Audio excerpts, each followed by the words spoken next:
ඔන්න මම අද ගෙනහලා තියෙනවා ඔයාලට. ඉතාමත්ම ප්‍රයෝජනවත් જાතියක්. මේක ඇස්සේ තියෙන්නේ කාටවත් හිතන්න පුළුවන් දන්නේ නැහැ මමවත් තියෙන්නේ කියලා. මේක ඇත්තටම මම ගෙනහලා තියෙන්නේ. ඔයගලන්ට මම කියන්න යන්නේ මේ ගේ වටේ තියෙන ගොඩාක් තියෙන දේ. අපේ ගෙදර ඒකට අවශ්‍ය උපකරණ සේරම තියෙද්දි අපි අහක දානවා. මම අද ඔයාලට කියා දෙන්න යන්නේ කොස් කොහමද මාස 3ක් තියාගන්නේ ගෙදර. කොස් කොහමද මාස 3ක් ගෙදර තියාගන්නේ. කිසිම රසයේ වෙනසක් නැහැ. රස අපිට ඕන නම් වෙනස් කරගන්න පුළුවන්. ඒ වගේම මේ කිසිම රසයට හෝ පාටට කිසිම හානියක් වෙන්නේ නැහැ. එහෙනම් අපි වැඩි කතා කරන්නේ නැතුව අපි මේක පෙන්නමු. මෙන්න මේ විදිහට තමයි මෙන්න බලන්න. මම අද ඔයගොල්ලන්ට පෙන්නනවා. මම මේ තියෙන්නේ කොස් හොඳින් ලියලා මේ shopping cover එකට මේ වගේ cover එකකට දැම්මා.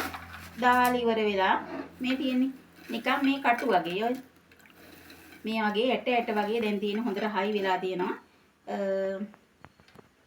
ඉතින් මේක මදුළු ගලවලා සුද්ධ කරලා මේකට ඇට දාන්න එපා.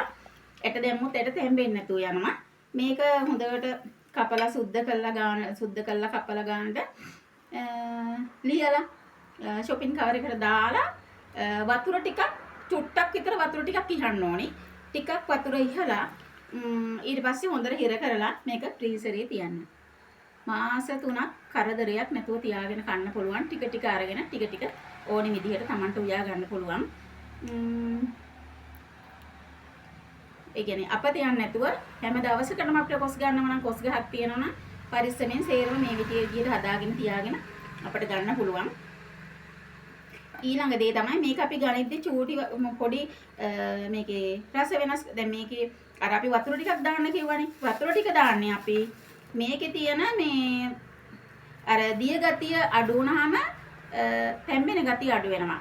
අපි මේකෙදි ටිකක් යම් ප්‍රමාණයක් මේකේ වාෂ්ප වෙලා ටිකක් යන හින්දා ඒකට හරියන්න තමයි අපි දිය පොඩ්ඩක් දාන්නේ. දිය පොඩ්ඩක් දාලා චුට්ටක් එහෙම තිබ්බම ලස්සන මේ වගේ මිහිදුම් බැඳිලා වගේ මේ වගේ තියෙනවා. මේක වතුරට දැම්මා.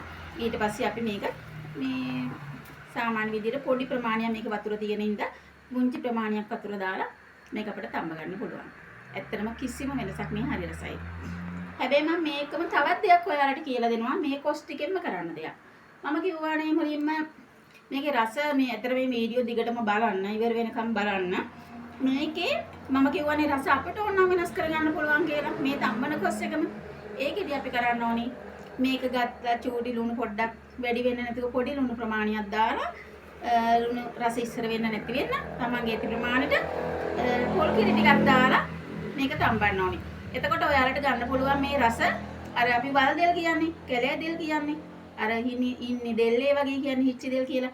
අන්නේ දෙල් වල රස අපිට මේ කොස් මදුළු ටිකෙන් ගන්න පුළුවන්. ඇත්තටම මේක ඉතාමත්ම රස පුදුමම රස විදිහට හා අර පරිමැසමට ඉතාම හොඳයි. ඕනනම් අපිට පුළුවන් මේන් ටිකක් තෙලේ දාලා බෙදලා ගන්නත් පුළුවන් බයිට් එකට. ඇත්තටම ඉතාම හොඳයි. හොඳ කාලයක් තියාගන්න පුළුවන්. ඉතින් මගේ වීඩියෝ එක ඊළඟට මම ඔයාලට දෙනවා මේකම මගේ මාව මේ ෆලෝ කරලා තියාගන්න. මම ඊළඟට දෙනවා ඔයගලන්ට කොහොමද තියාගන්නේ කියලා. මේ මඤ්ඤොක්ක මාසයක් කොහොමද තියාගන්නේ? මම හිතනවා දන්න කෙනෙක් කවුරු හරි ඉන්නවා නම් මටත් අයිඩියා එක දෙන්න. අපිටත් එහෙම තියන්න අපි තියන්න. නමුත් මම දෙනවා මාසයක් කරදරයක් නැතුව ඒ රසම ඒ විදිහටම නැවුම් ගතිය ආරක්ෂා වෙන විදිහටම මම මඤ්ඤොක්ක කොහොමද මාසයක් තියාගන්නේ? මේ මාසයකට වඩා තියාගන්න පුළුවන්. නමුත් මාසයක් තියාගත්තම ඇතිනේ. ඉතින් මාසයක් තියාගන්න මම මඤ්ඤොක්ක තියාගන්නේ කොහොමද කියලා ඊළඟ වීඩියෝ එකකින් දෙනවා. මම ඉතින් ඇත්තටම ස්තුතිවන්ත වෙනවා මගේ වීඩියෝ බලන්න හැම කෙනාටම ගොඩක් ආදරේ. මොකද මගේ වීඩියෝ බලන්න ගොඩාක් කැමති දනම මගේ ෆ්‍රෙන්ඩ්ලා ගොඩාක් හරි හොඳ මනුස්සකම් තියෙන, හොඳ ආදරණීය, හොඳ යාළුවෝ ටිකක් මගේ කන්ටිය. ඉතින් මම හිතනවා බලද්දි මේක ගොඩක් ප්‍රයෝජනවත් වෙයි. හොඳ කමෙන්ට්ස් එකක් මට මේකට හම්බ වෙයි. කාලා බලන්න, මේ විදිහට හදලා බලන්න, රස ගැන මටත් කියන්න. ඒ වගේම මඤ්ඤොක්ක කියන්නේ හැමෝටම ආසක දෙයක්. නමුත් කල් තියාගන්න බෑ. දවසයි දෙකයි හොඳ නැති වෙනවා. ඒ ප්‍රශ්නෙට හොඳ උත්තරයක් තමයි මම අරන් එන්නේ. ඊළඟ වීඩියෝ එකකින් කොහොමද මඤ්ඤොක් කල් තියාගන්නේ කියලා.